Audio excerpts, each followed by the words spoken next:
So I'm in the middle of preparing for my second year exams at medical school, which is a tad bit stressful, but because of that, I completely understand the feeling, the problem, the inconvenience of feeling unmotivated. And it is a problem that seems to always come at the worst possible time, also known as exam period. People say that motivation is a mindset, and whilst that may be true, I'm going to give you my favourite tips on staying motivated consistently throughout exams, essays, deadlines, whatever you may have going on. If you're new here, my name is Amelia and I am a second year medical student.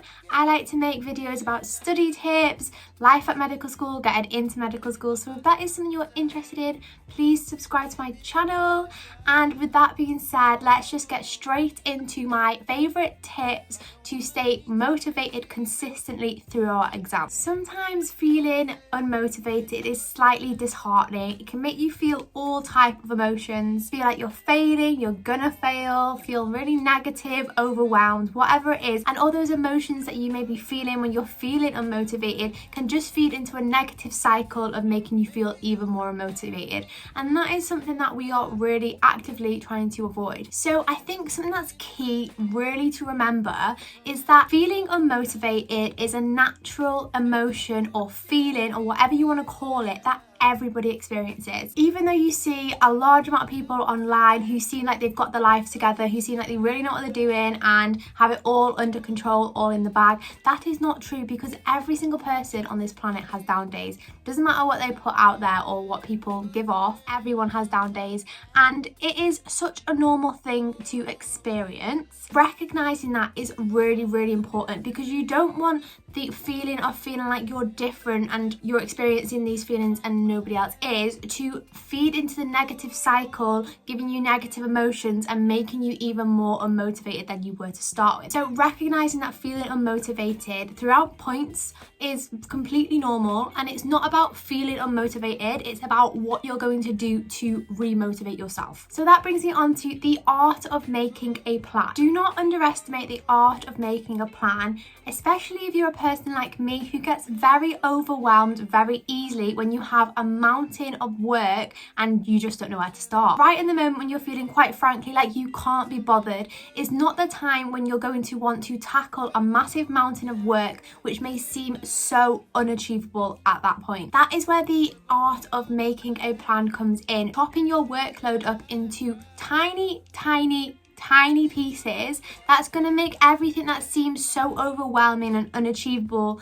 feel a little bit more achievable. And when I say chopping your to-do list up into tiny pieces, I mean tiny. Instead of having something that's going to take you, for example, 2 hours, split it up into maybe 20-minute increments. That's going to take 20 minutes to achieve that bit, 20 minutes to achieve that bit, 20 minutes to achieve that bit, and it's going to make it seem like it's a little bit more achievable because it's not going to take you a massive amount of time to do, and B, that you're actually getting somewhere. Might make your mountain seem like it's a little bit more achievable to climb and a little less scary. When I'm working through my list, I like to start with the one that I'm going to find most enjoyable. Let's say the thing that I want to do the most. 90% of the time, or I'm even going to say 99% of the time, starting is the hardest part, and once you've started, you're basically there. So make starting seem a little bit more fun. And you can do that by doing something that you actually want to do. This is going to sound a little bit crazy, but even if on your list there's nothing that's really tickling your fancy, add something to your workload that you enjoy doing, whether it's like something you did the other week and you just want to read over and you found it really enjoyable for 10 minutes before you actually start making your way through what you actually have to do, because starting is the hardest part. Usually once we've started, we're fine to plod our way through what we need to do. It's just the initial start and that makes it difficult. So make your starting see a little bit more enjoyable. Next is to celebrate the small wins. Honestly, I love to celebrate absolutely everything I do. I feel like everything is an accomplishment, and you should recognize that because it's probably going to keep you going a little bit longer. One of my favorite things to do when I'm working my way through my study, and you might think I'm absolutely crazy, is to write all the things that I've got down and like the smallest things and tick them off. Like the satisfaction I get from ticking something off my list is craziness, and actually makes me want to do the next thing on my list just from that little like accomplishment and enjoyment of ticking the things off my list. So